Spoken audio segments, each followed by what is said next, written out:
Hello, sorry. हमने पढ़ रहे हैं क्लास 6 का तीसरा चैप्टर साइंस का। ठीक है, पदार्थ का पृथक्करण।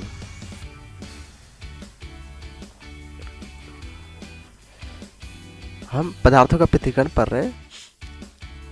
फर्स्ट पार्ट आ गया है, वो आप देख सकते हैं, और ये सेकंड पार्ट है जिसमें हम पढ़ेंगे वाष्पन के बारे में। इन पदार्थ को हम दो पदार्थ या तीन पदार्थ का मिश्रण को हम अलग अलग कैसे कर सकते हैं, इसके बारे में हम जानेंगे।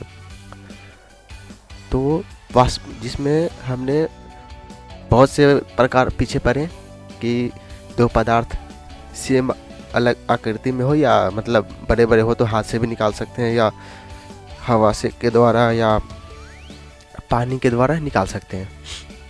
तो हम उसको आगे बढ़ते हुए पढ़ेंगे वाष्पन। चलिए क्रियाकलाप 6 पढ़ते हैं। एक बीकर में थोड़ा सा जल लेकर उसमें 2 चम्मच नमक डालिए तथा अच्छी तरह से हिलाइए। क्या आप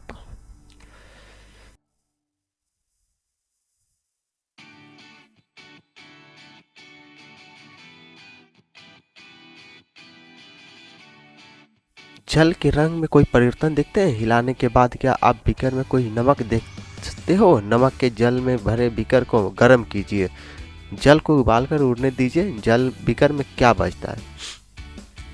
तो हमने तो देखा पहले कि वैसे पदार्थ जो मिक्स होने के बाद भी दिखाई देते हैं दोनों अलग अलग, तो उसे तो अलग करना आसान था। लेकिन सोचिए, पानी में अगर हम नमक घोल दें या चीनी घोल दें तो उसे कैसे अलग कर सकते हैं? पानी में जब नमक और चीनी मिक्स हो जाएगा तो उसे अलग करना ऐसे तो असंभव है। बट चलिए हम उसे अलग करके देखते हैं। हम एक स्टैंड लेंगे, ठीक है, उसके नीचे एक लैंप है जिससे आग जलेगी, ठीक है, और ये एक बीकर है जिसमें पानी और नमक मिला हुआ है। यहाँ तक आप समझ गए? पानी और नमक को मिला दो। अब इसे हम क्या करेंगे? आग से गर्म करेंगे, ठीक है। आग से गर्म करेंगे तो क्या होगा? पानी गर्म होने के बाद क्या होता है? भाप बन के उड़ना चालू हो जाता है। तो पानी क्या होगा? भाप बन के वातावरण में उड़ जाएगा। एक समय ऐसा आएगा कि पूरा पानी इसके अंदर उड़ जाएगा, कुछ नहीं बचेगा। पानी भाप बन के बाहर उड़ गया। तो उड़ने के बाद अब पानी तो नहीं बचा, लेकिन उसमें एक परत सी जम जाएगी। जो बीकर है या पानी का बर्तन है जिसमें हमने पानी गर्म किया है, उसमें एक परत सी उसकी पेंदी में जम जाएगी, ठीक है। अब उसे हम किसी चीज से बटोर कर एक जगह निकाल लेंगे। यानी इसमें क्या होगा? जो बचा हुआ पदार्थ है वो नमक है। जब पानी भाप बढ़ के उड़ गया तो उसमें जो बच गया वो नमक रहा ना। तो वाष्पन द्वारा हमने क्या किया, सीखा कि दो पदार्थ जब एक दूसरे में मिल जाते हैं और उसे गर्म करके पानी को भाप द्वारा उड़ा दिया जाए और जो बच जाए वो दूसरा पदार्थ होगा। तो इस क्रियाकलाप को हम वाष्पन कहते हैं। देखिए, इस क्रियाकलाप में हमने मिश्रण को जल तथा नमक को पृथक करने के लिए वाष्पन की प्रक्रिया का प्रयोग किया। जल को उसके वाष्पन परिवर्तन करने की प्रक्रिया को वाष्पन कहते हैं। जहां पर जल होता है वाष्पन की प्रक्रिया निरंतर होती रहती है। जो जल होगा वो गर्म होगा तो ऑटोमेटिक वो वाष्प बन के उड़ना चालू हो जाएगा।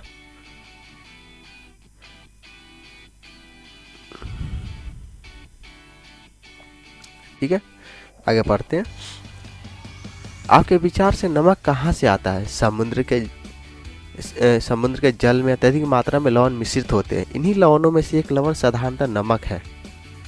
जब समुद्र के जल को बड़े बड़े उथले गड्ढों से भरकर छोड़ दिया जाता है तो सूर्य के प्रकाश से जल गर्म होकर वाष्पन द्वारा धीरे धीरे वाष्प में बदलने लगता है। कुछ समय बाद सारा जल वाष्पित हो जाता है तथा ठोस लवण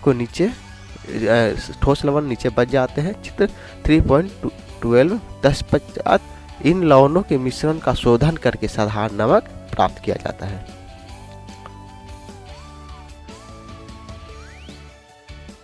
नमक कैसे बनाया जाता है? वाष्पन प्रक्रिया द्वारा ही नमक बनाया जाता है। ठीक है, देखिए फिगर समझते हैं। ये फिगर है जिसमें ये समुद्र है। ठीक है, समुद्र का पानी खारा होता है, उसमें लवण मिले होते हैं, नमक मिला होता है। अब समुद्र के पानी से हम नमक कैसे निकाल सकते हैं? तो नमक निकालने के लिए क्या किया जाता है? समुद्र के किनारे ऐसी बेरिया बनाई जाती है पानी रोकने के लिए। ठीक है, अब समुद्र के पानी को भर के इसमें डाला जाता है। ठीक है, तो सूर्य क्या करता है? पानी को भाप बना के उड़ा देता है। तो पानी में क्या है? समुद्र के पानी में नमक मिला हुआ है। तो जब पानी को इसमें छोड़ दिया जाता है, कुछ समय बाद क्या होता है? सूर्य की गर्मी से भाप बन के पानी उड़ जाता है। उसमें जो चीज़ बचता है वो लवण होता है। उसे साफ करके तब हमें नमक प्रदान किया था, क्योंकि हम डायरेक्टली उसे यूज करेंगे तो वो नुकसानदेह होगा। उसे कई विधियों द्वारा साफ किया जाता है। साफ करने के बाद शुद्ध हमें साफ नमक प्राप्त होता है, जिसे साधारणतः साधारण नमक कहा जाता है। अब चलिए आगे पढ़ते हैं। पृथक्करण की एक से अधिक विधियों का उपयोग। हमने तो अभी तक पढ़ा कि पृथक्करण में दो पदार्थों को अलग करते हैं, एक ही विधि द्वारा अलग करते हैं, या तो वाष्पन द्वारा या हवा द्वारा या हाथ से छाट कर। अब हम पढ़ेंगे दो यानी एक से अधिक विधियों का उपयोग करेंगे एक ही मिश्रण के लिए। हमने पदार्थों को पृथक करने की कुछ विधियों के बारे में अध्ययन किया। प्रायः किसी मिश्रण में उपस्थित विभिन्न अवयवों को पृथक करने में केवल एक विधि का उपयोग प्राप्त नहीं होता। ऐसी स्थिति में हमें एक से अधिक विधियों का उपयोग करने की आवश्यकता होती है। मतलब कुछ ऐसे भी हमें रसायन मिलते हैं, पदार्थ मिलते हैं जो एक विधि से अलग नहीं किए जा सकते। उसे अलग अलग विधियों द्वारा, मतलब एक ही पदार्थ को दो विधियों द्वारा या तीन विधियों द्वारा अलग कर सकते हैं। क्रियाकलाप 7, रेत और नमक का मिश्रण लीजिए। इसे आप कैसे पृथक करेंगे? हमने पहले भी देखा होगा कि हस्त चयन की विधि इसके पृथक के लिए व्यवहार में नहीं होगा। अब सोचिए कि रेत और नमक मिल जाए, चून के उसे अलग कर सकते हैं? कभी नहीं। अब इसको अलग करने के लिए या आप हवा द्वारा अलग कर सकते हैं? नहीं। गरम वाष्पन द्वारा अलग कर सकते हैं? नहीं। तो अभी हम एक नहीं, एक से अधिक विधियों द्वारा अलग करेंगे। चलिए जानते हैं। इस मिश्रण को बीकर में रखिए तथा इसमें कुछ जल मिलाइए। इसके बाद बीकर को कुछ समय के लिए एक को रख दीजिए। क्या आप यह देखते हैं कि रेत बीकर की तली में बैठ रहा है? इसे निस्तारण या निस्यंदन द्वारा पृथक करते सकते हैं। निस्तारित द्रव में क्या है? क्या आप सोचते हैं कि इस जल में वही नमक है जो आप आरंभ में मिश्रण में था? यानी अब इसमें दो विधि का उपयोग होने लगा। पहले क्या करेंगे? नमक और रेत के मिश्रण में पानी डालेंगे और उसे पूरा घोल देंगे। तो पानी में क्या होगा? नमक मिल जाएगा, जबकि रेत नहीं मिलेगा। रेत कहाँ चला जाएगा? तली में नीचे बैठ जाएगा। तो जब तली में बैठ जाएगा तो हम निस्तारण विधि द्वारा यानी पानी को धीरे धीरे करके दूसरे बर्तन में निकाल लेंगे और नीचे उसकी तली में रेत बैठा रह जाएगा। एक विधि का उपयोग हुआ, यानी निस्तारण विधि का उपयोग हमने कर लिया। अब हमें क्या प्राप्त हुआ? पानी में घुला हुआ नमक। अब इस निस्तारी द्रव से नमक व जल को पृथक करना है। अब इस द्रव को किसी केतली में भरकर इसका ढक्कन बंद करिए और कुछ समय तक केतली को गर्म कीजिए। आप क्या आप केतली की टोटी से भाप निकलते देखते हैं? यानी अब तो पानी और नमक हो गया। अब हमें क्या करना है, पानी को भी अलग करना है और नमक को भी अलग करना है। यानी पानी भी हमें बचाना, भाप बन के ऊपर नहीं उड़ना चाहिए पानी, क्योंकि वाष्पन विधि का उपयोग करेंगे तो पानी क्या होगा, भाप बन के हवा में उड़ जाएगा और सिर्फ नमक रह जाएगा। लेकिन हमें दोनों बचाना है।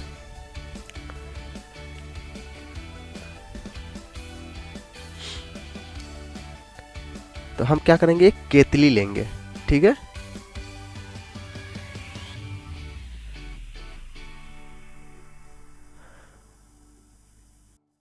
इस केतली में हम पानी भर देंगे जो नमक मिला हुआ है, ठीक है, और इसको गरम करेंगे। गरम करेंगे तो कुछ देर बाद क्या होगा, इसकी जो टोटी है इससे भाप बन के पानी उड़ना चालू हो जाएगा, निकलने लगेगा। और जब भाप को हम ठंडा करेंगे तो क्या होगा, फिर वो पानी में बदल जाएगा।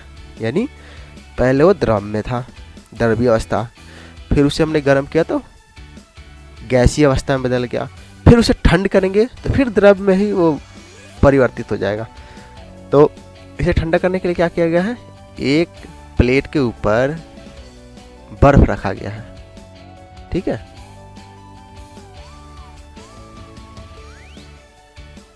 सॉरी, एक प्लेट के ऊपर बर्फ रखा गया है और इसे जैसे ही भाप निकल के इसमें जा रहा है तो भाप जब ये प्लेट से टकरा रहा है तो ठंडा हो जा रहा है, और ठंडा होने के बाद वो फिर जल बन जा रहा है और बूंद बूंद करके इस बीकर में गिर रहा है, जिससे हमें पानी प्राप्त हो गया। इधर इसमें क्या बच गया, नमक। जब भाप बन के पानी निकल गया तो केतली में सिर्फ नमक बच गया। यानी आपने इसमें क्या किया, दो विधियों का उपयोग किया। एक तो पानी में घोला निस्तारण विधि, जिससे हमें नमक और बालू में से बालू अलग हो गया और नमक अलग हो गया। फिर इसके वाष्पन विधि द्वारा हमने क्या किया, नमक और पानी को अलग किया। इसमें क्या हुआ, एक धातु की प्लेट लीजिए, इस फिगर को यही समझाया गया, देखिए लिख कर। एक धातु की प्लेट जिसमें कुछ बर्फ रखिए, प्लेट को केतली की टोटी के ऊपर पकड़िए, जैसे चित्र 3.13 में दिखाया गया। आप क्या देखते हैं, केतली के सारे जल को भाप में बदलने दीजिए। सॉरी, जल्दबाजी में मिस्टेक हो जाता। जब आप बर्फ से ठंड की प्लेट के संपर्क में आती है तब संघनित होकर ठोस द्रव जल में बन जाती है। प्लेट के नीचे बूंद बूंद होकर गिरने वाला यह जल संघनन द्वारा भाप बना है। जल वाष्पन से उसकी द्रव अवस्था में परिवर्तित होने की प्रक्रिया को संघनन कहते हैं। अब देखिए, ये क्वेश्चन बहुत जगह पूछा, संघनन किसे कहते हैं। तो संघनन का जवाब है, जल वाष्प से उसकी द्रव अवस्था में परिवर्तन होने की प्रक्रिया को संघनन कहते हैं। यानी गैसीय अवस्था, जल जब गैसीय अवस्था से फिर द्रव अवस्था में परिवर्तित होती है, इस प्रक्रिया को संघनन कहा जाता है। अपने भाषा में लिख सकते हैं कि जब जल पानी अपने गैसीय अवस्था से जलीय अवस्था में परिवर्तित होती है, इस प्रक्रिया को संघनन कहा जाता है। आगे जानते हैं, क्या आपने कभी जिस पात्र में दूध को थोड़ी देर पहले उबाला गया था उस पर ढकी प्लेट पर संघनित जल की बूंदों को देखते हैं? आपने देखा होगा घर में कि जब दूध गर्म किया जाता है उसके बाद उसे ढक के रख दो कुछ देर के लिए, तो उसकी जो प्लेट होती है उसे उठाइएगा तो उसमें प्लेट के ऊपर पानी जल जमा रहता है। अब सिर्फ दूध ही नहीं, सब्जी बनती है या कोई भी गर्म पदार्थ जिसे नमी हो, उसको ढक के रख दीजिए तो उसके ऊपर वाले जो प्लेट से ढका जाता है उसमें पानी की बूंदें चिपक जाती है। तो वो क्या, वो संघनन विधि द्वारा ही होता है, क्योंकि उस पदार्थ से वाष्प बन के पानी उड़ रहा है, वो जाके ऊपर वाली प्लेट में जम रहा है, धीरे धीरे वो क्या हो रहा है, ठंडा होकर जल में परिवर्तित हो जा रहा है। जब सारा जल वाष्पित हो जाता है तो फिर केतली में पीछे क्या छूट जाता है। इस प्रकार हमने मिश्रण से नमक, रेत तथा जल को निस्तारण, निस्यंदन, वाष्पन तथा संघनन विधियों का प्रयोग कर सफलतापूर्वक पृथक किया। देखिए हमने पहले क्या किया, नमक, रेत तथा जल को निस्तारण किया, उसके बाद निस्यंदन, वाष्पन तथा संघनन विधि का उपयोग करके सफलतापूर्वक पृथक किया। यानी नमक, जल और रेत यानी बालू को हमने तीनों को अलग किया, किसी को गंवाया नहीं, तीनों को अलग किया। इसमें एक विधि का उपयोग नहीं हुआ है, निस्तारण का भी हुआ है, निस्यंदन का भी, वाष्पन का भी हुआ, संघनन का भी हुआ है।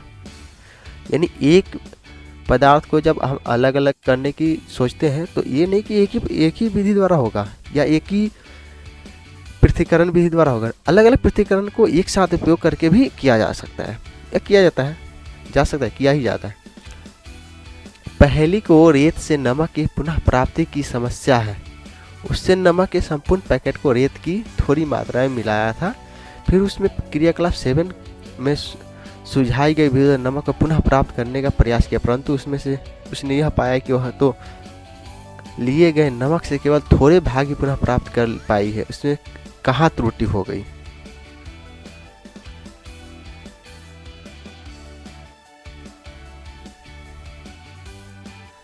मतलब वाष्पन विधि द्वारा हमने जब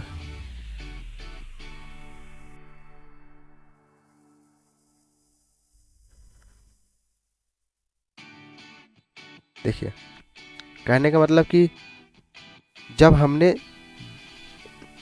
थोड़ी रेत थी और नमक ज़्यादा था, उसे पानी में घोला, फिर वाष्पन विधि सब विधि का उपयोग करके हमने अलग किया, लेकिन जितना नमक हमने शुरू में मिलाया था उतना बचा नहीं।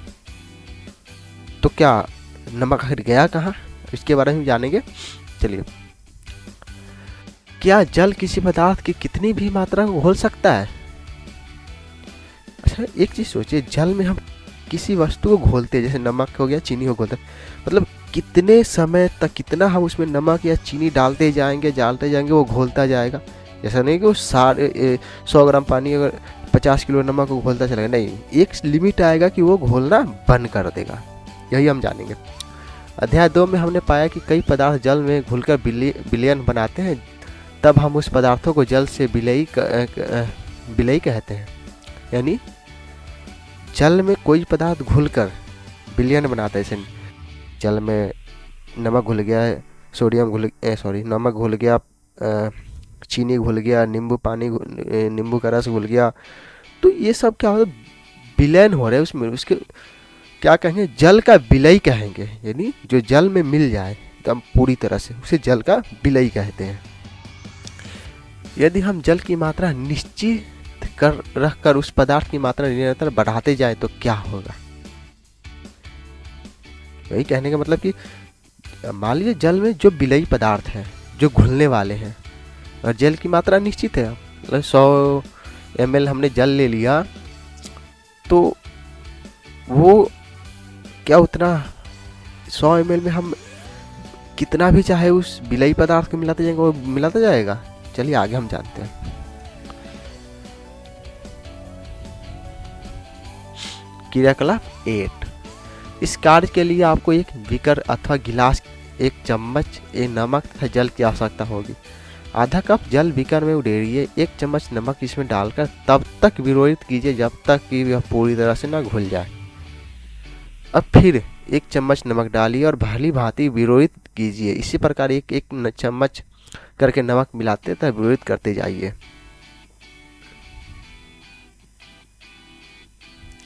कुछ चम्मच भर नमक मिलाने के बाद क्या आप यह पाते हैं कि अब कुछ अविलयी नमक बच जाता है और बीकर की तली में बैठ जाता है?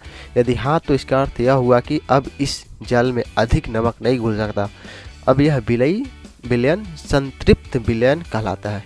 यह एक संकेत है कि जो यह बताता है कि उस समय संभवतः क्या गलत हुआ जब पहली ने रेत में, पहले हम फिगर समझ लेते हैं तब आगे बढ़ेंगे। एक गिलास लीजिए, ठीक है। और उसमें पानी इतना भर लीजिए, 100 ml ले लीजिए। फिर थोड़ा नमक का एक पैकेट ले लीजिए। 1 चम्मच पानी नमक में 1 चम्मच पानी में 1 चम्मच नमक डालिए और मिलाइए। फिर 1 चम्मच डालिए, फिर मिलाइए, फिर 1 चम्मच डालिए, फिर मिलाइए। मिलाते जाइए, मतलब जब घुल जाए फिर मिलाइए, जब घुल जाए फिर मिलाइए। मतलब एक ऐसा समय आएगा नमक घुलना बंद हो जाएगा इसमें और नमक तली में बैठ जाने शुरू हो जाएगी। यानी अब जल में नमक नहीं घुल सकता। जल जितना घोलना था, उसकी क्षमता थी, वो घोल लिया। अब इस विलयन को संतृप्त विलयन कहेंगे। सिंपल सी भाषा में समझाता हूँ, संतृप्त विलयन है क्या।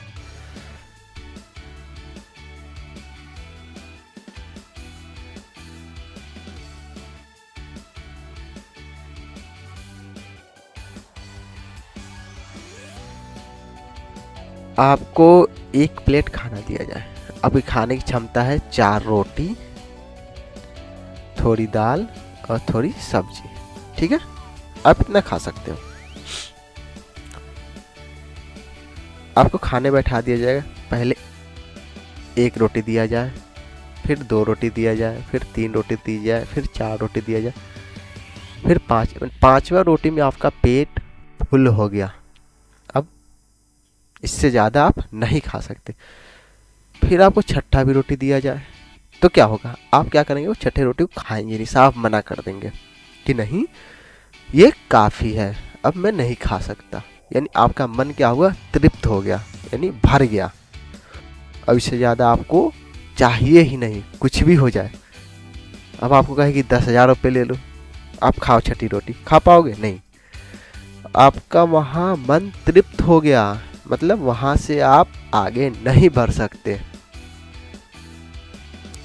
तो उस अवस्था को जहाँ कोई 2 पदार्थ मिलाया जा रहा है और वो एक लिमिट के बाद वो मिलना बंद कर दे, यानी विलयन होना बंद कर दे, उस विलयन को मतलब जहाँ बंद कर दे, जो विलयन हमें प्राप्त होगा उस समय जहाँ बंद होगा, उसे संतृप्त विलयन कहेंगे। यानी जब 2 पदार्थों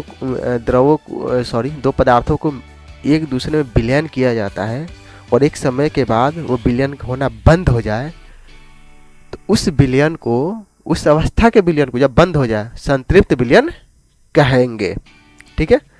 अब देखिए आगे पढ़ते हैं। यह एक संकेत है जो यह बताता है कि उस समय संभवतः क्या गलत हुआ, जब पहली रेत में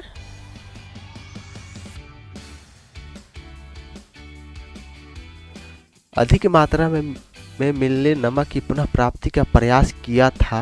कदाचित नमक की मात्रा संतृप्त विलयन बनाने के लिए आवश्यक मात्रा में बहुत अधिक थी। विलयन नमक रेत के साथ मिला रह गया, जिसे पुनः प्राप्त नहीं किया जा सकता। यह वह अधिक मात्रा में जल का प्रयोग करके अपनी समस्या हल कर सकती थी।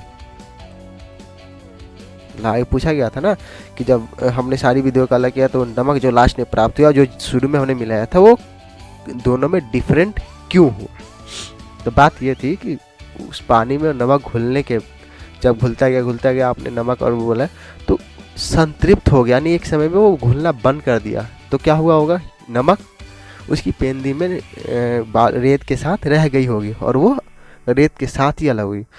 यानी पूरा अगर उसे नमक चाहिए था तो उसमें और पानी मिलाया जाता, जिससे पूरा नमक घुल जाए, तब हमें पूरा नमक प्राप्त होगा। कल्पना कीजिए कि उसके पास मिश्रण में सारे नमक को घोलने के लिए पर्याप्त मात्रा में जल नहीं है। क्या किसी अन्य उपयोग द्वारा जल की उसी मात्रा में संतृप्त विलयन बनाने से पूर्व पहले से अधिक नमक घोला जा सकता है? आइए हम पहली की सहायता करने का प्रयास करें। कहने का मतलब कि सोचिए कि जो मिश्रण हमने नमक घोलने, जो पर्याप्त मात्रा में जल, मतलब उसके पास जल ना हो इतना कि वो सारा नमक घोलकर फिर नमक को प्राप्त कर ले, उतना उसके पास पानी है नहीं। तो क्या वो उतना ही पानी में पूरे नमक को निकाल सकती है? चलिए आगे हम जानने की कोशिश करते हैं। क्रियाकलाप 9। बीकर में कोई जल लीजिए तब उसमें तब तक नमक मिलाए जब तक इसमें नमक न घुल सके। इस प्रकार हमें नमक का जल में संतृप्त विलयन प्राप्त होता है। अब इस संतृप्त विलयन में कम मात्रा में नमक मिलाइए और इसे गर्म कीजिए। क्या आप पाते हैं कि बीकर की तली वाले नमक का उपयोग क्या हुआ? क्या अब यह घुल गया? यदि हाँ, तो क्या इस विलयन को गर्म करने पर इसे और अधिक नमक घोला जा सकता है? अब देखिए, मतलब बीकर लीजिए, उसमें पानी में नमक मिलाते जाइए, मतलब ऐसा समय आएगा जब नमक घुलना बंद हो जाएगा। अब क्या कीजिए कि थोड़ा पानी को गर्म कीजिए, फिर क्या देखेंगे, जो नमक नहीं घुला था वो भी घुल गया। ऐसा क्यों? कि वो विलयन तो संतृप्त हो गया था, लेकिन गर्म करने के बाद फिर से नमक उसमें और ज़्यादा घुल गया। इस गर्म विलयन को ठंडा होने दीजिए। क्या बीकर की तली में नमक पुनः बैठा दिखाई देता है? यह क्रियाकलाप जाता है गर्म करने पर नमक की अधिक मात्रा घोली जा सकती है। क्या जल में विभिन्न विलय पदार्थों को समान मात्रा घुलती है? आइए पता करते हैं। इससे क्या मालूम है कि जल को गर्म करने पर उसमें ज़्यादा विलय पदार्थ घुल जाते हैं। ठीक है, क्वेश्चन आ सकता है कि जल में सबसे ज़्यादा विलय कब तक घुल सकते हैं? तो जब हम गर्म करेंगे तब विलय सबसे अधिक तक घुल सकता है। क्रियाकलाप हम 10 पढ़ेंगे। 2 गिलास लीजिए, प्रत्येक में आधा कप पानी भरिए, एक गिलास में 1 चम्मच नमक डालिए और 2 गिलास लेना है। ठीक है, उसमें दोनों में आधा आधा कप जल भरना है। ठीक है, और एक में 1 चम्मच नमक तब तक विरोध किए जब तक कि वह घुल ना जाए। 1-1 चम्मच नमक की मात्रा विलयन संतृप्त होने तक डालते जाइए। नमक के चम्मचों की संख्या जो कि घोली गई है उसे 3.1 में लिखिए। यानी क्या कीजिए, 2 बर्तन आपने लिया, ठीक है, उसमें एक में 1 चम्मच चीनी डालिए, दूसरे में 1 चम्मच नमक, दोनों को घोलिए, फिर डालिए, मतलब काउंट करते जाइए। पहले 1 चम्मच हुआ, फिर 2 चम्मच, फिर 3 चम्मच, 4 चम्मच, 5 चम्मच, 6 चम्मच, यानी मिलाना है। क्या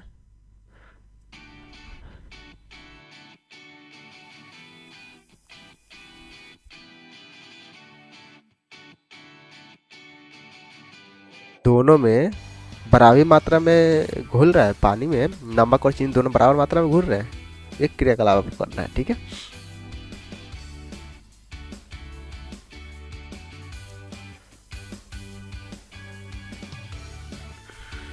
अच्छा नीचे नहीं है, अब यहाँ पर है। इस क्रियाकलाप को चीनी से दोहराइए। आप इसको जल में विलय अन्य पदार्थों से भी दोहरा सकते हैं। 3.2 से आप क्या जानकारी प्राप्त करते हैं? क्या आपने पाया कि जल विभिन्न पदार्थों की भिन्न भिन्न मात्रा को घोलता है? हमने पदार्थ के पृथक्करण की कुछ विधियों के विषय में चर्चा की है। इस अध्याय में प्रस्तुत पृथक्करण की विधियों का उपयोग विज्ञान प्रयोगशाला में भी किया जाता है। हमने यह भी सीखा कि पदार्थ को द्रव में घोलने से विलयन बनता है। यदि विलयन में और पदार्थ ना घुल सके तो असंतृप्त विलयन कहलाता है। देखिए, फिर यहाँ संतृप्त विलयन के बारे में बताया गया। ये संतृप्त विलयन बहुत जगह आपसे पूछा जाएगा, संतृप्त विलयन क्या है, संतृप्त विलयन क्या है। तो द्रव में घोलने से विलयन प्राप्त, यदि विलयन में और पदार्थ न घुल सके या संतृप्त विलयन कराएगी। सिर्फ इतना लाइन, विलयन में एक लिमिट के बाद या और पदार्थ न घुल सके तो यह संतृप्त विलयन कहलाता है। ठीक है,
हमने अभी तक पढ़ा जितना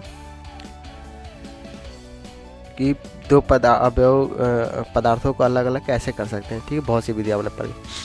तो अभी ये आपको खुद करना है सारणी 3.2।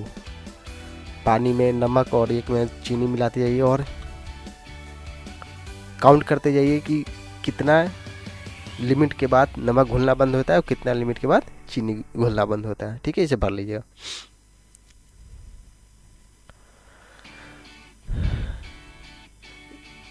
ठीक, तब तक विरोध कीजिए जब तक कि वह घुल ना जाए। एक एक चम्मच नमक की मात्रा बिल्कुल संतृप्त होने पर तक डालते जाइए। नमक के चम्मचों की संख्या जो कि घोली गई है को सारणी 3.2 में लिखिए, ठीक है, ये आपको लिखना है। इस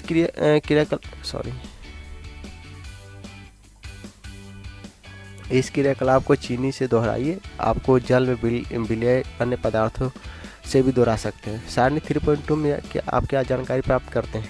क्या आपने पाया कि जल विभिन्न पदार्थों की भिन्न भिन्न मात्रा को घोलता है? हमने पदार्थों को पृथक्करण की कुछ विधियों के विषय में चर्चा की। इस अध्याय में प्रस्तुत पृथक्करण विधियों का प्रयोग विज्ञान प्रयोगशाला में भी किया जाता है। हमने यह भी सीखा कि पदार्थ को द्रव में घोलने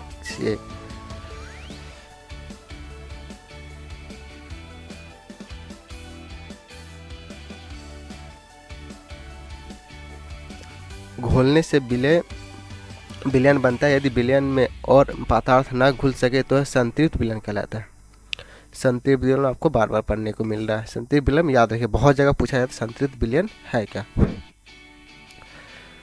तो दो पदार्थों को जब विलयन किया जाता है और एक लिमिट के बाद विलयन होना बंद हो जाए, उस विलयन को संतृप्त विलयन कहलाता है।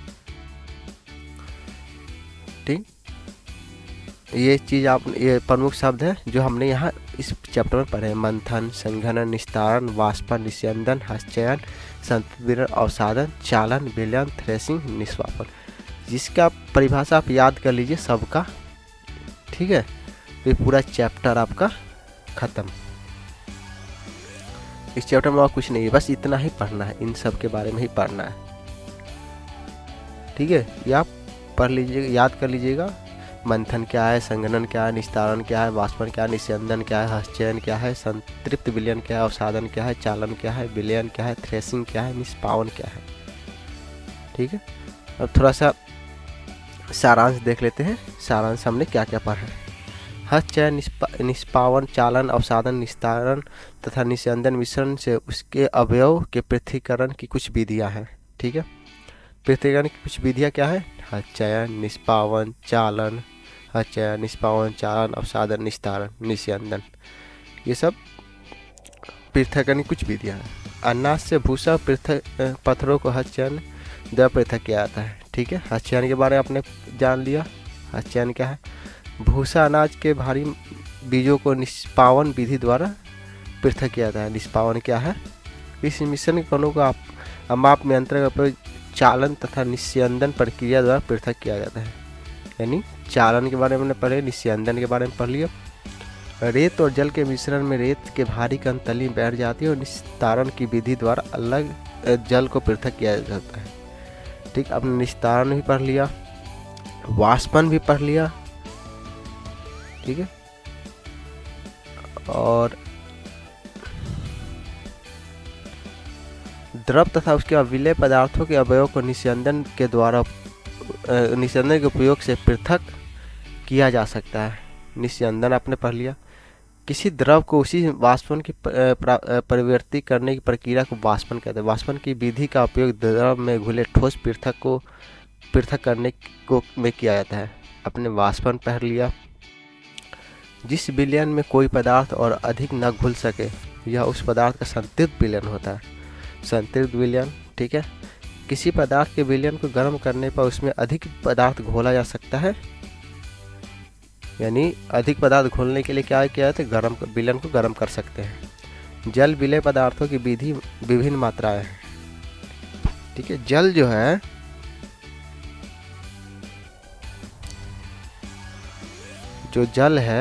विलय पदार्थों की विभिन्न मात्राएं घोल सकती है, ठीक। अब यहाँ से क्वेश्चन है चालू है। अभी तो हम चैप्टर पढ़ रहे हैं, पूरे पढ़ने के बाद हम क्वेश्चन भी जानेंगे, आंसर भी जानेंगे, सबका क्वेश्चन और आंसर सबका लिखवाया जाएगा, जो आने वाले टाइम में आपको उपलब्ध किया जाएगा। अभी हम यही वीडियो ख़त्म करते हैं। अभी हम पूरी चैप्टर पढ़ रहे हैं पॉइंट टू पॉइंट, उसके बाद हम इसका क्वेश्चन आंसर देखना चालू करेंगे। ठीक है, ओके, धन्यवाद। हेलो।